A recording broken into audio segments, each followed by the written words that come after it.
We do have one missing juror, seat 22, correct? Yes, ma'am. So should be a space between two of you out there. Yeah, between 519 and... All right. Ladies and gentlemen, welcome to Division 9, Jefferson Circuit Court. Judge Judy McDonald Berkman, I thank you for your service. Welcome you. I know this is your second week, and I know some of you were up here in this courtroom last week on another trial. How many of you were up here last week on my civil trial? Several of you. And a couple of you were actually on that jury. Raise your hands, 1, 2, 3, and 4. So, sorry you're not getting a lot of variety. Same judge, but different case. The rest of you, how many of you have been on a jury this past week? Wow, okay. Of those that have been on a jury, how many of those were criminal cases? 1, 2, 3, 4, and 5. All right. Now, I know some of you have been serving in the past. Frequent flyers, I call you. Anyone ever served on jury duty and was on a jury in the past? So we do have some that have done this a couple times. In any event, I am going to swear all of you in as the panel in this case. You've probably gone through this before. If you'd all raise your right hands, please. Do each of you solemnly swear or affirm that the statements you are about to make, touching upon your qualifications as prospective jurors, will be the truth, the whole truth, and nothing but the truth, so help you God? All right. Ladies and gentlemen, what we have for you today is a criminal case. I am going to give you some information. I'm going to then allow the attorneys to ask you questions. They are on a time limit, and therefore they cannot go over their time limit. So I know you'll pay attention and be responsive. I would like you to answer with your badge number, because that's how we know you. You don't have to memorize it, but have it at the ready. But the name of this case is the Commonwealth of Kentucky versus Justin Michael Berry. Does that ring a bell to anybody for any reason? I do need to explain to you that Mr. Berry was indicted and has been indicted by the Jefferson County Grand Jury in August of 2010. I'm going to read for you the indictment in this case. Mr. Berry has entered a plea of not guilty. The indictment that I'm going to read you is not evidence against him. It affords no inference of guilt to him. And he is presumed innocent until and unless the Commonwealth proves to each juror beyond a reasonable doubt that he in fact is guilty. The indictment reads as follows, and it is a one-count indictment.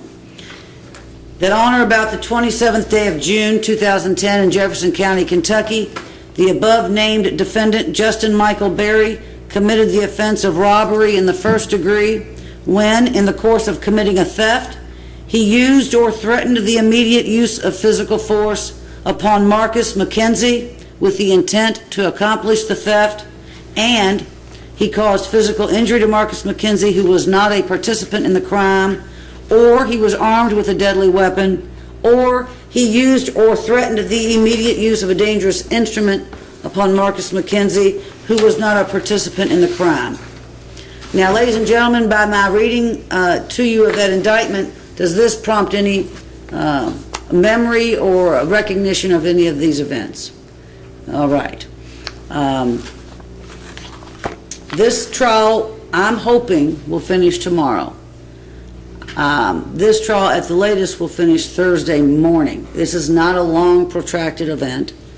Has anyone been excused any part of tomorrow or Thursday morning? Okay. I'm going to introduce the people you see sitting in front of you, and I do need to know if you know or recognize any of them. The Commonwealth of Kentucky is represented by Assistant Commonwealth Attorney Crystal Fox. Does anyone know or recognize Ms. Fox? Thank you. The Commonwealth is also represented by Assistant Commonwealth Attorney Jeremy Reed. Does anyone know or recognize Mr. Reed? And seated to their left, your right, is Detective Jeremy Smith, Louisville Metro Police Department. Does anyone here know Detective Jeremy Smith? All right, thank you. The defendant in this case is Justin Michael Berry. Mr. Berry, would you stand? Not you, Mr. McLeod. They might get you mixed up. Does anyone here know or recognize Mr. Berry? Thank you. He is represented by Attorney Brendan McLeod. Does anyone know or recognize Mr. McLeod? Mr. McLeod is being assisted today by Byron Gary. Does anyone know Byron Gary? All right.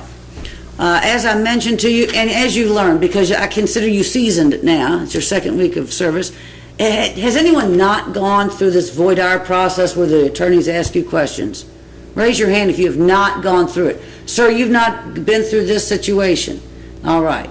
Obviously, if you have, you need to answer any question that's asked of you. If anyone has any comments or questions or answers that you don't want to blurt out in front of everyone, you can come up. I know you've been told in other courts, and I know you've been told in this court. You can do that here at the bench with some semblance of privacy. All right? I think we're ready then for the Commonwealth's voir dire. Ms. Fox? Good morning. So since we have a seasoned group, this might be more boring than normal since it's the same questions, but gotta ask them. As you've been introduced, my name is Crystal Fox, and I work for the Commonwealth and for the citizens of Jefferson County. I'm going to ask a lot of questions. It might seem silly. I just need to know if you're going to be fair and impartial, and if this is going to be the right trial for you to sit on.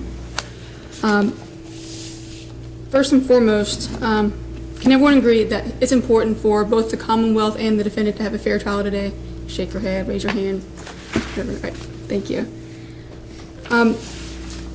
Our questions are prior to embarrass, and as the judge said earlier, if you just don't want to blurt it out, certainly raise your hand and ask to approach, and we can take care of it up there. We normally get a lot of teachers in the summer, and I've seen if they're looking at the sheets, we have quite a few today. Are any teachers going to hold it against us because it looks like it's going to be a nice day outside? It's probably one of the few days you don't have a professional development or something. Is everyone here, I guess first, does anyone here have a reason that they would not be able to sit on this jury? As the judge said, we anticipate being finished by Thursday at the latest. Any doctor's appointments or, ma'am?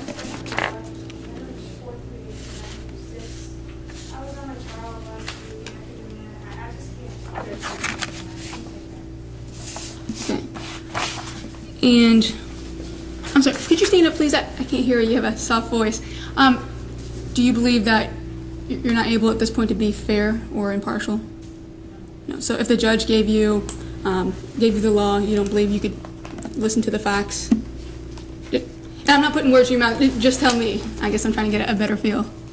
I could do it, but I can't judge anyone after last week. I tried it. I just can't do it. Okay.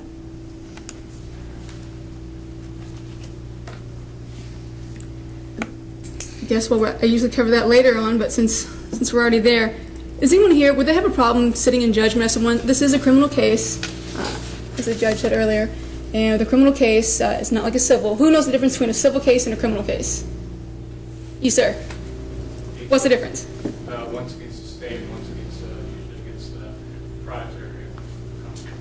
So it's a man or a person against the state.